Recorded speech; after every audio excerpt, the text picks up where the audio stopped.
Hello, everyone. This is the fourth session of Dominic Crossan's Biblical Stories. Today, we'll look at how the radical nature of Jesus' message is revealed in the blessings for the poor, the lowest class of society.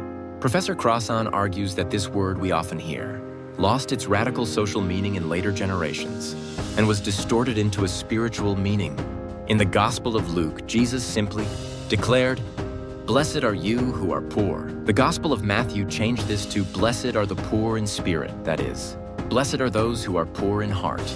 Also, the book of James interpreted the poor as those who are rich in faith. As a result, the poor, who originally referred to the economically destitute, changed to refer to those who are religiously humble or have great faith. And the kingdom of God was pushed back to a promised future rather than a present reality. Crossan points out that Matthew and James blunted these rough and sharp sword-like words. Crossan emphasizes that the Greek word for poor mentioned by Jesus doesn't just mean living in poverty, but signifies a state of destitution, absolute poverty.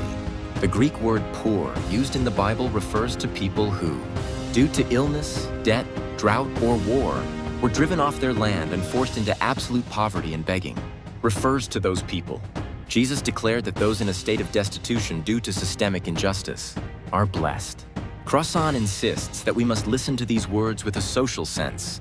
In a situation where oppression and injustice are structured within the system and appear normal and necessary, the only people who can be innocent and blessed are those who have been deliberately discarded like human trash in the operation of that system. These words focus not on individual deviant abuse of power, but on systemic forms of abuse, like the modern analogy that only the homeless are innocent. It strikes a chord that none of us who participate in an unjust social system is without sin. Conclusion: just as Jesus' teaching argues that slavery itself opposes the justice and equality demanded by God, it is a thorough critique of systemic and structural evil.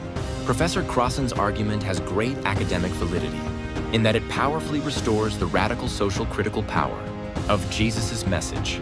Matthew's community was no longer composed only of the extremely poor. For community solidarity and the spread of the gospel, the community of the book of James already had a severe gap between the rich and the poor.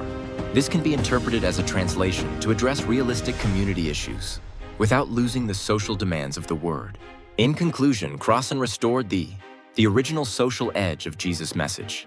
On the other hand, Matthew and James tried to appropriately practice and apply the spirit of that edge to the realities of their time and community.